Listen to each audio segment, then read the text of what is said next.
kita semua nggak ada yang excited ketika kita disuruh menunggu, betul nggak? Kalau kita nunggu kan rasanya kapan sih ini gitu ya, rasanya aduh lama bener gitu ya, rasanya udah nggak sabar, rasanya pengennya buru-buru lari, rasanya pengennya buru-buru wow, rasanya pengennya buru-buru, semuanya pengennya buru-buru. Nah karenanya nggak ada yang salah kita punya harapan. Kalau kita berpikir, oh aku pengen diberkati berlimpah-limpah oleh Tuhan, Tuhan apakah ini hayal? No, karena Tuhan pengen, Tuhan rindu dia yang kaya rela jadi miskin gantikan kita, supaya di dalam kemiskinannya kita yang miskin ini boleh menjadi kaya. Tidak ada yang salah dengan menjadi kaya. Yang jadi pertanyaan adalah apa tujuan kita ketika kita kaya dan diberkati Tuhan? Kita akhirnya salah nih ngejudge Tuhan gitu ya. Kita pikir dia lambat, kita pikir dia nggak tepatin janjinya, kita pikir dia nggak mendengar doa-doa dan permohonan kita.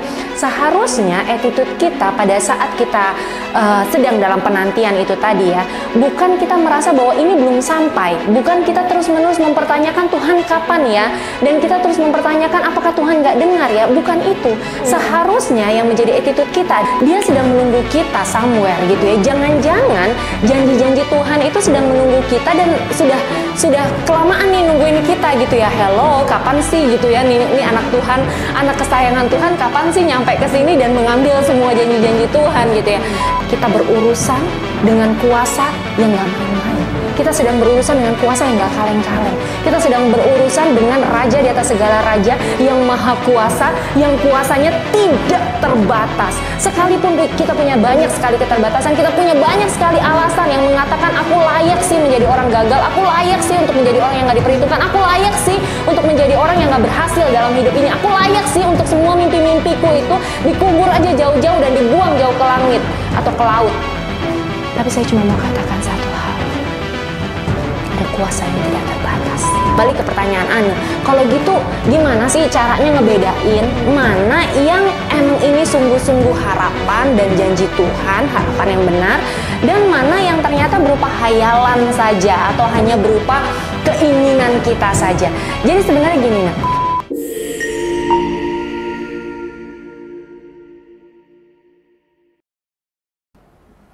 memimpikan sesuatu atau menginginkan sesuatu untuk diraih, apakah itu iman atau hanya hayalan semata? Nah, sahabat podcast curhat bersama New Life, bukan secara kebetulan bila Anda menyaksikan siaran pada malam hari ini, karena kita akan membahas antara iman dan hayalan. Beda tipis, ternyata hanya setipis tisu. Benarkah demikian? Oleh karena itu, pada malam hari ini kami menghadirkan narasumber yang mungkin tidak asing lagi buat sahabat podcast dimanapun Anda berada, dan beliau akan membagikan nilai-nilai yang tentu akan menguatkan kita sehingga kita bisa membedakan manakah iman dan manakah hayalan. Langsung kita sapa narasumber kita pada malam hari ini. Selamat malam Bu Dita. selamat malam Anda yang cantik dan cetar. Amin. Gimana kabarnya nih Bu? Tentu saja selalu luar biasa dahsyat dan mantap Ana. Iya. Luar biasa dahsyat dan mantap, Ibu juga semakin bukan luar biasa lagi, semakin cantik dan menawan dan cetar juga. Thank you Ana, thank you ya. Iya. Oh, kabarnya sudah ya Bu? Udah. Nah, sekarang mau tanya nih Bu. Boleh, gimana? Setiap orang itu kan punya impian, punya mimpi, ya, punya Bu. harapan ya. Punya harapan, punya keinginan terhadap sesuatu. Namun benar nggak sih yang dia inginkan itu iman atau mungkin hanya hayalan aja? Ya sebenarnya ya banyak banget ya orang-orang percaya yang galau nih seiring waktu berjalan gitu ya, melihat kok antara yang diharapkan dengan realita nggak sejalan, antara apa yang menjadi janji-janji Tuhan dengan kenyataan hari demi hari yang harus dilalui tidak sejalan. Akhirnya mulai berpikir bahwa oh kayaknya itu semua hanya hayalan saya aja gitu ya, kayaknya itu semua tidak mungkin terjadi, kayaknya itu semua cuma omong kosong gitu ya, atau cuma omon. Kayak cuman ya oke lah denger di khotbah mungkin ya di gereja, sepertinya luar biasa pada saat hari Minggu disampaikan kebenaran firman, disampaikan janji-janji Tuhan, rasanya cepet banget berkata amin gitu ya, dengan suara lantang, dengan seruan yang sangat kencang, dengan sesuatu yang bergelora di dalam dada gitu ya. Tetapi ketika kemudian next day nih, mulai hari Senin, ngelihat si bos ternyata tuntutannya banyak banget, di rumah bumbu masakan udah pada habis gitu ya. Sabun cuci habis, sabun cuci piring juga makin mahal harganya. Terus mulai bertanya-tanya gitu ya. Sementara di kerjaan juga little to me, tapi salary no up gitu ya. Gimana gitu ya bisa percaya yang katanya kita akan terus di bawah Tuhan, terus naik dan bukan turun. Kita akan menjadi kepala dan bukan ekor. Kita akan memberitakan kepada dunia ini betapa hebat, betapa dahsyat, betapa ajaibnya Tuhan yang kita sembah. Buktinya hari-hari dalam kehidupan kok nggak ada yang ajaib, nggak ada yang wow, kok kayaknya semuanya B aja sih, kok kayaknya semuanya mengalir aja sih. Mending kalau masih bisa mengalir atau masih bisa menggelinding. Kayaknya udah nggak mampu lagi melangkah nih. Kenapa? Karena terlalu berat rasanya, beban yang harus ditanggung gitu ya, beban yang harus dipikul gitu. Nah, gimana sih kita menyikapi hal ini gitu ya. Nah ternyata yang luar biasa banget di kebenaran firman Tuhan ini, bukan apa kata saya ya, tapi firman Tuhan itu ternyata sudah mengatakan hal ini gitu ya. Di Ibrani 11 ayat yang pertama dari terjemahan firman Allah yang hidup nih gitu. Waktu saya baca ayat ini juga saya wow, ternyata keren banget gitu ya. Firman Tuhan berkata demikian, apakah iman itu, katanya, iman ialah keyakinan bahwa apa yang kita inginkan akan terlaksana. Jadi apa yang kita inginkan itu akan terlaksana. Iman ialah kepastian bahwa yang kita harapkan sudah menantikan kita, walaupun hal itu belum dapat kita lihat sekarang. Nah, rupanya apa yang kita harapkan itu sebenarnya sudah menantikan kita. Jadi walaupun kita belum melihat, bukan berarti apa yang kita nantikan, apa yang kita harapkan itu bukan kenyataan atau tidak mungkin menjadi sebuah kenyataan gitu. Nah, dalam hal ini yang terpenting adalah bagaimana attitude kita dalam masa-masa penantian. Kita semua tidak ada yang senang berada di dalam waiting room. Kita semua nggak ada yang excited ketika kita disuruh menunggu, betul nggak? Kalau kita nunggu kan rasanya kapan sih ini gitu ya, rasanya aduh lama bener gitu ya, rasanya udah nggak sabar, rasanya pengennya buru-buru lari, rasanya pengennya buru-buru wow, rasanya pengennya buru-buru, semuanya pengennya buru-buru. Tapi bisa nggak gitu ya, kita calm down dan kita tetap punya attitude yang baik, tetap punya mental yang baik, tetap punya pola pikir yang baik, pola pikir yang benar, sekalipun kita sedang berada di masa-masa penantian. Tetap percaya, tetap andalkan Tuhan, dan tetap yakin bahwa janji Tuhan itu ya dan amin. Sekalipun kita belum melihat, Dia sedang menunggu kita somewhere gitu ya. Jangan-jangan janji-janji Tuhan itu sedang menunggu kita dan sudah kelamaan nih nungguin kita gitu ya. Hello, kapan sih gitu ya nih anak Tuhan, anak kesayangan Tuhan, kapan sih nyampe ke sini dan mengambil semua janji-janji Tuhan gitu ya. Kadang-kadang karena attitude kita yang kurang pas, akhirnya janji Tuhan itu akhirnya seolah-olah seperti delay gitu ya, sampai ke dalam kehidupan kita. Janji Tuhan itu benar tidak akan pernah gagal, tetapi seringkali attitude kita membuat janji Tuhan itu akhirnya jadi lama untuk bisa termanifestasi nyata dalam hidup kita gitu ya. Nah, contohnya dalam hal ini kayak bangsa Israel pada saat mereka harus ke tanah perjanjian, sebenarnya jarak antara Mesir dengan tanah perjanjian itu sebenarnya pendek gitu ya. Sebenarnya mereka bisa sampai dengan jangka waktu yang singkat sebenarnya gitu ya. Nah, tapi karena sikap hati mereka, karena attitude mereka terus bersungut-sungut, mereka terus tidak mempercayai penyertaan Tuhan, terus mempertanyakan apakah ini mungkin, terus meminta Tuhan untuk mereka bisa kembali kembali ke tanah Mesir gitu ya, tempat mereka masih diperbudak, terus-menerus men-challenge gitu keputusan-keputusan Tuhan dan janji-janji Tuhan, terus-menerus nggak yakin bahwa Tuhan sanggup melakukan perkara-perkara besar, perkara-perkara ajaib dalam kehidupan mereka. Akibatnya mereka harus delay, mereka harus mengalami penantian selama 40 tahun gitu ya, kan jadinya rugi sendiri gitu ya. Nah, sampai akhirnya satu generasi mesti punah dulu, baru akhirnya generasi berikutnya bisa melihat janji Tuhan itu termanifestasi dengan nyata. Itu pun akhirnya janji Tuhan termanifestasi dengan nyata kepada pribadi, yaitu Yosua dan Kaleb dan juga orang-orang yang dipimpin oleh mereka yang memang punya attitude yang baik gitu ya, punya attitude yang benar, punya sikap hati yang percaya kepada janji Tuhan 100%. Seperti gitu. Nah, tadi kembali ke pertanyaan Ana. Kalau gitu gimana sih caranya ngebedain mana yang emang ini sungguh-sungguh harapan dan janji Tuhan, harapan yang benar, dan mana yang ternyata berupa hayalan saja atau hanya berupa keinginan kita saja. Jadi sebenarnya gini, Nak. Tuhan itu merancangkan rancangan hari depan yang penuh dengan pengharapan untuk setiap kita gitu ya.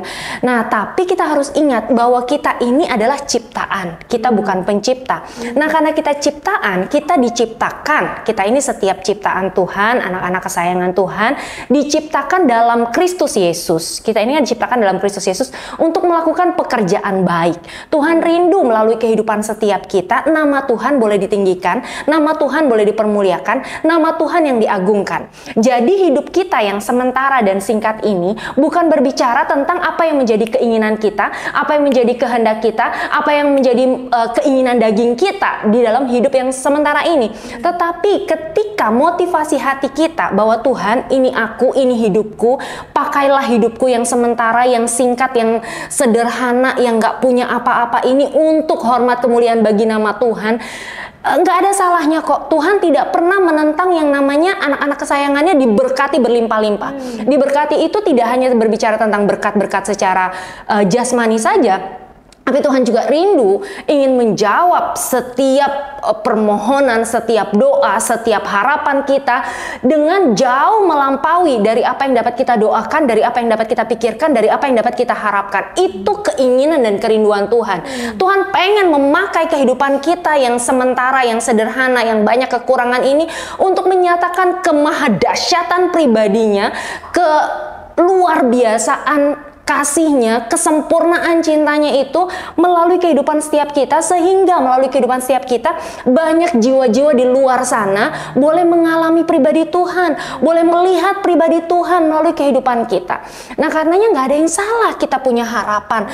Kalau kita berpikir, oh aku pengen diberkati berlimpah-limpah oleh Tuhan, Tuhan apakah ini hayal? No, karena Tuhan pengen, Tuhan rindu dia yang kaya rela jadi miskin gantikan kita, supaya di dalam kemiskinannya kita yang miskin ini boleh menjadi kaya. Tidak ada yang salah dengan menjadi kaya. Yang jadi pertanyaan adalah, apa tujuan kita ketika kita kaya dan diberkati Tuhan? Apakah itu semua hanya untuk kesombongan kita? Apakah itu semua hanya hendak kita habiskan untuk memuaskan keinginan daging kita? Atau sebaliknya, kita rindu Tuhan, aku ingin diberkati berlimpah-limpah oleh Engkau. Kenapa? Karena supaya ketika aku diberkati berlimpah-limpah, Tuhan, aku boleh nih jadi jawaban doa untuk semakin banyak orang. Aku boleh Tuhan lebih lagi memuliakan nama Tuhan.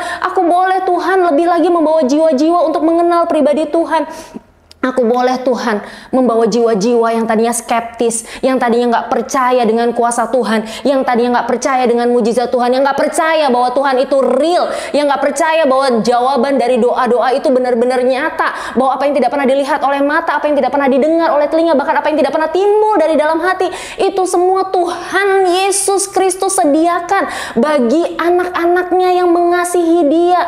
Nah, ketika itu terjadi, anak, wow, kamu akan kaget, kamu akan takjub melihat bagaimana pekerjaan tangan Tuhan yang perkasa menyentuh, mengubahkan, memulihkan, mengangkat kehidupan kita dari kemuliaan sampai kepada kemuliaan, dan pada akhirnya nama Tuhan Yesus saja yang dipermuliakan melalui kehidupan kita. Jadi jangan pernah takut punya mimpi apapun itu gitu ya. Yang paling penting pastikan motivasi hati kita benar di hadapan Tuhan. Pastikan bahwa segala sesuatunya itu bukan untuk kesombongan kita, bukan untuk memuaskan keinginan daging kita, bahwa segala sesuatunya itu hanya untuk hormat kemuliaan bagi nama Tuhan. Ya. Luar biasa. Kalau tadi Bu Dita sempat sampaikan, sebenarnya jarak bangsa Israel keluar dari Mesir ke tanah Kanaan itu dekat, tapi karena mungkin mereka terlalu banyak mengeluh atau apa, akhirnya jadi lama. Betul, gitu. ya. Nah, ini juga banyak nih, ada beberapa yang saya dengar contoh kasus, Bu. Berdoa menginginkan kesembuhan, berdoa menginginkan mendapat pasangan. Saya jadi ketawa. Pengalaman pribadi. Berdoa menginginkan punya keturunan atau apapun itu ya. Tapi kok serasa udah berdoa bertahun-tahun, berpuluh tahun, kok doanya nggak dijawab-jawab, delay gitu ya, lama. Nggak sampai-sampai ya. Nggak sampai-sampai. Ini Tuhan sebenarnya dengar atau enggak itu kenapa, Bu? Ya, sebenarnya kan waktu kita dengan waktunya Tuhan itu kan nggak sama ya. Dan yang jadi masalah kan gini, kita pengen segala sesuatunya terjadi sesuai dengan waktunya kita gitu. Dan akibatnya ketika itu terjadi ternyata di luar dari time frame-nya kita, kita akhirnya salah nih ngejudge Tuhan gitu ya. Kita pikir dia lambat, kita pikir dia nggak tepatin janjinya, kita pikir dia nggak mendengar doa-doa dan permohonan kita.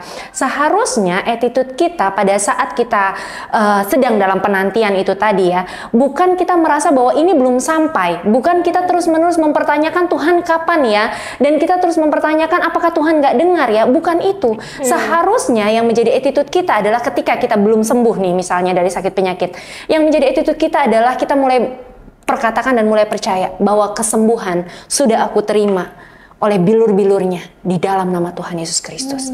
Kita harus sehat dulu nih secara rohani. Ketika kita sehat secara rohani, kesehatan jasmani itu akan mengikuti gitu ya. Perkara Tuhan kasih kesehatan, kesembuhan secara jasmani iya atau tidak, itu bukan menjadi ranahnya kita untuk mengatur dan mengendalikan Tuhan. Tetapi yang menjadi ranah kita untuk kita bisa kendalikan adalah pemahaman yang benar, pengenalan yang benar akan kasih dan kemurahan Tuhan. Tetap percaya, tetap mengandalkan Tuhan, dan tetap menerima kuasa kesembuhan itu. Sama halnya ketika kita mulai mempertanyakan, Tuhan, di mana ya pasangan hidup saya? Kok kayaknya saya belum melihat juga ya Tuhan ya. Tuhan, kok kayaknya saya nggak punya iman lagi ya untuk melihat bahwa saya tuh bisa punya pasangan hidup gitu. Nah, sebaliknya kita harus belajar untuk memperkatakan perkataan-perkataan yang benar dalam hidup kita. Mulai perkatakan seperti yang Ibrani 11 tadi sama-sama kita sudah dengarkan ya. Tuhan, apa yang menjadi harapanku sudah menantikan aku. Pasangan hidup yang menjadi harapanku sudah menantikan aku Tuhan. Dan aku percaya aku sudah menerima pasangan hidup yang terbaik di dalam nama Tuhan Yesus Kristus. Sudah. Dan berjalanlah gitu loh. Bahwa memang benar-benar ada seseorang yang sedang menunggu kita di sebelah sana gitu. Dan mulai berjalan di dalam iman gitu. Perluas pergaulan, bergaul sama siapapun ya. Berteman dengan banyak orang gitu ya. Mulai belajar untuk melihat gitu ya. Kesempatan-kesempatan, peluang demi peluang gitu ya. Tetapi bukan dengan kehendak kita, melainkan rencana Tuhan yang terjadi. Hal ini sebenarnya nggak beda dengan apa yang saya alami. Saya itu berdoa ya, saya berdoa, saya berharap, saya menanti-nantikan janji Tuhan. Saya pengen banget punya usaha sebenarnya gitu ya. Saya pengen banget Tuhan punya usaha gitu. Tetapi saya nggak tahu saya harus mulai dari mana karena saya bukan pengusaha gitu. Saya merasa, saya kayaknya hitung-hitungan saya kurang, matematika saya kurang dan lain sebagainya. Kurang. Semuanya saya kurang gitu ya. Saya nggak punya ini, saya nggak punya itu. Pokoknya saya punya 1001 alasan, bahkan lebih dari 1001 alasan untuk menyatakan bahwa saya itu sebenarnya bukan pengusaha, tapi deep down inside my heart saya pengen banget jadi pengusaha. Kenapa? Karena kerinduan saya pengen Tuhan, saya nggak cuma sekedar mengabarkan Injil kepada jiwa-jiwa, tetapi saya rindu ketika mereka lapar, mereka tahu punya jawaban dari doa, bagaimana cara mengatasi kelaparan mereka itu gitu ya. Dan mereka butuh kerja, orang hidup butuh kerja gitu ya.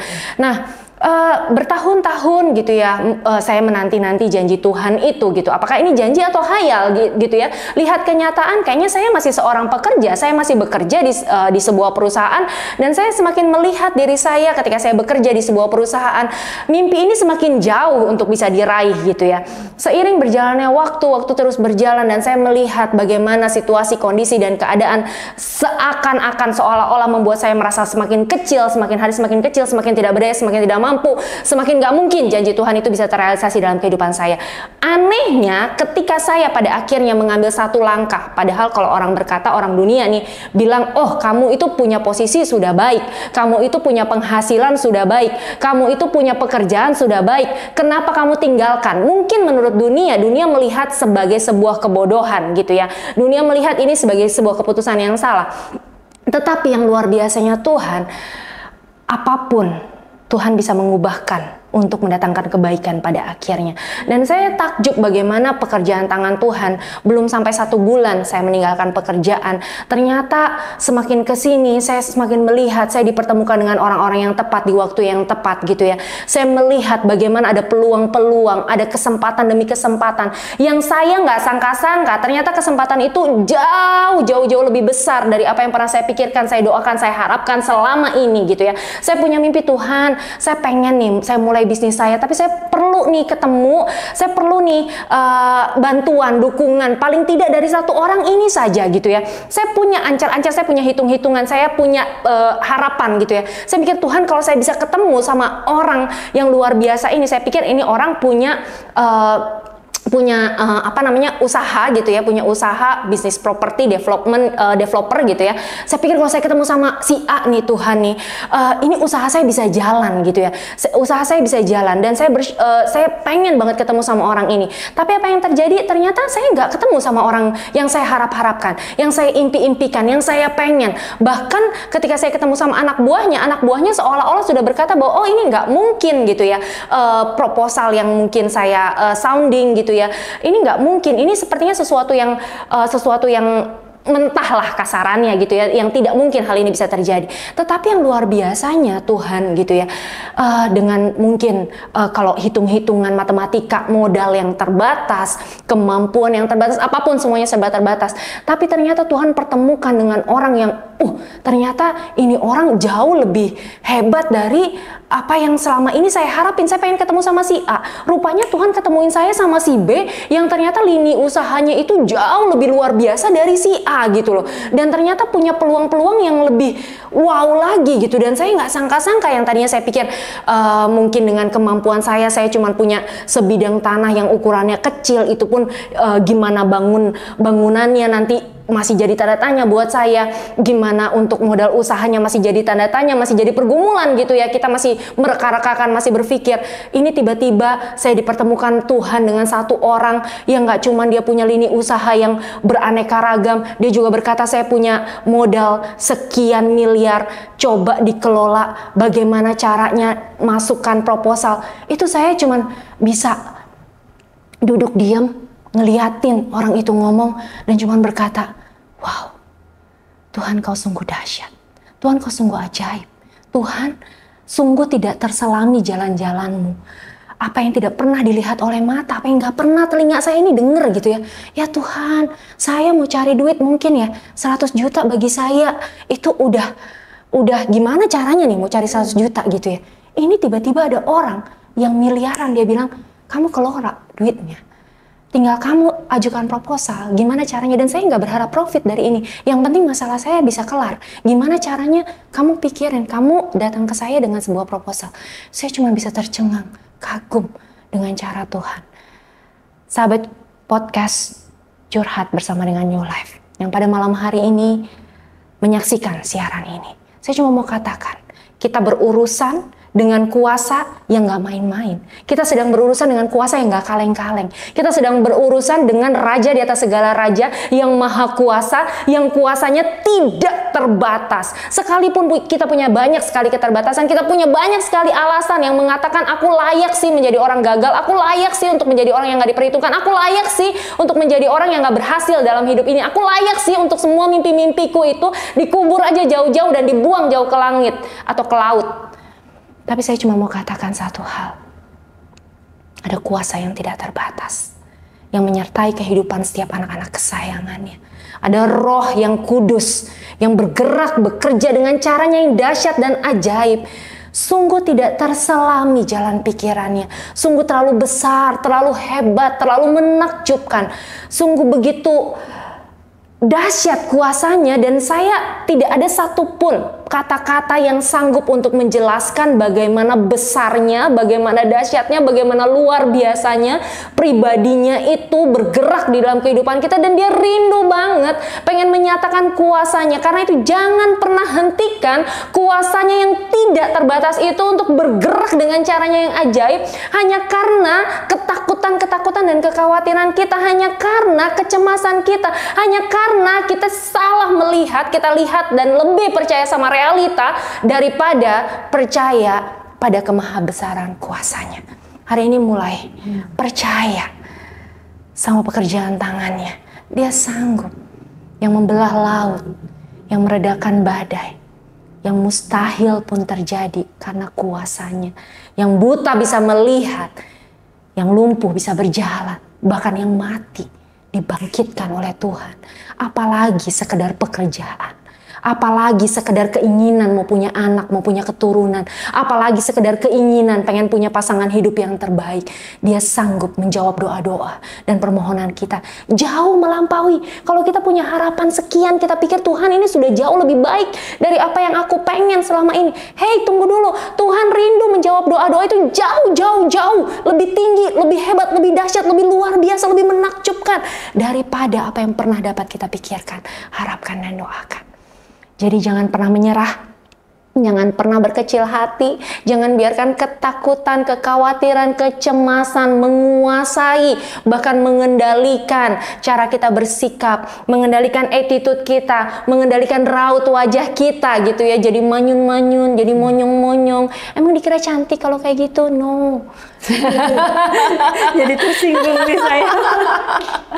Tiap kita pengen punya wajah yang bersukacita, berseri-seri, terlalu antusias, terlalu looking forward gitu ya, menanti-nantikan janji-janji Tuhan itu termanifestasi dalam hidup kita. Setiap pagi, bangun pagi, jangan lupa perkatakan, Tuhan terima kasih.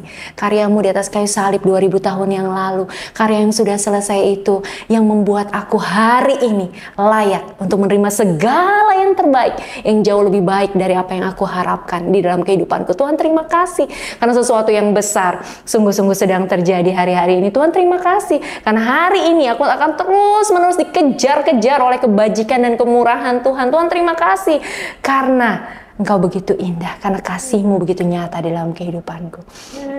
Ya, jangan biarkan kenyataan, jangan biarkan perkataan-perkataan orang, jangan biarkan perkataan diri kita sendiri membuat kita akhirnya merasa bahwa aduh ini nggak mungkin, aduh ini mustahil.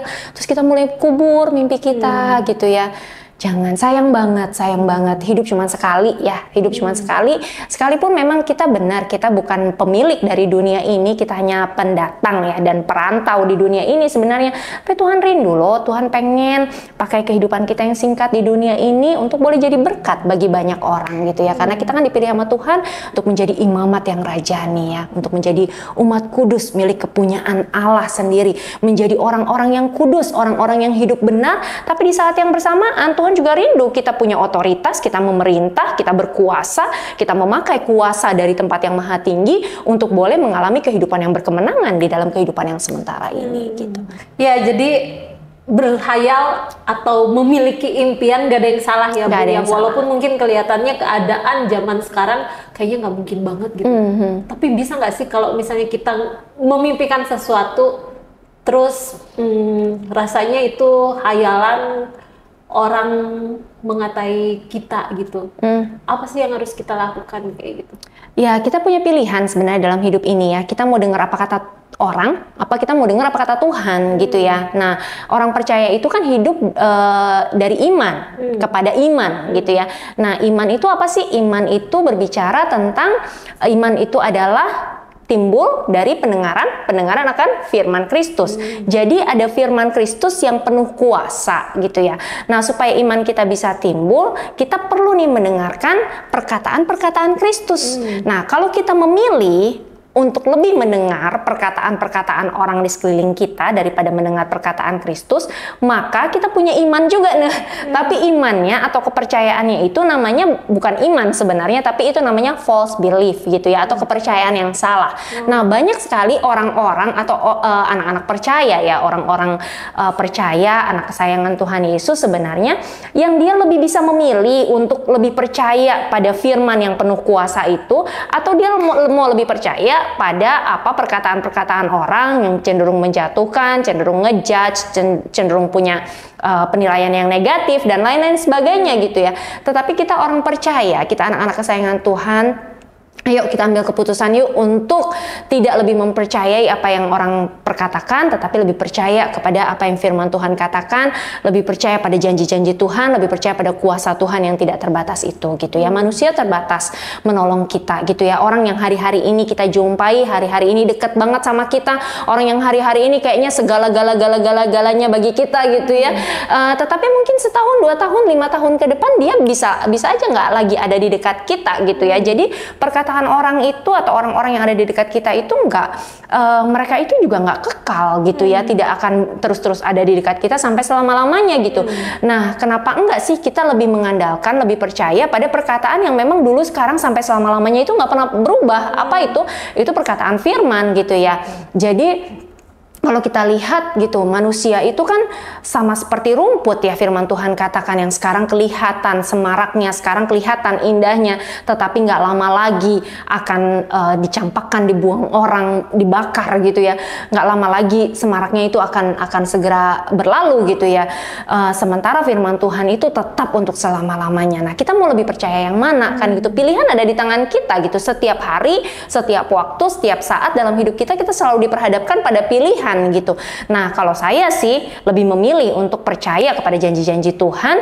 Saya lebih memilih untuk lebih memegang janji-janji Tuhan daripada perkataan dari orang-orang di sekeliling kita. Sekalipun itu kadang-kadang kelihatannya berat gitu ya. Kadang-kadang kelihatannya mengintimidasi, kadang-kadang bikin kita down, kadang-kadang bikin kita macam betul aja gitu ya, kok kayaknya nggak bener. Tetapi ya udah gitu, akan ada saatnya di mana kita akan menoleh ke belakang dan melihat bahwa oh Tuhan, ternyata sudah terlalu jauh Engkau membawa aku sampai saat ini gitu ya. Jadi ya ambil keputusan aja untuk lebih melihat dan percaya pada janji-janji Tuhan daripada lebih percaya pada perkataan manusia.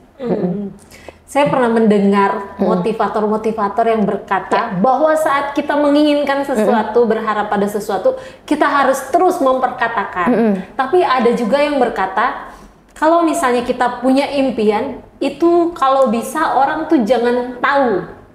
Gitu.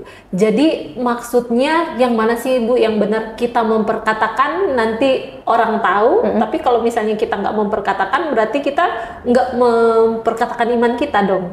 Jadi gimana? Ya benar. Jadi sebenarnya gini,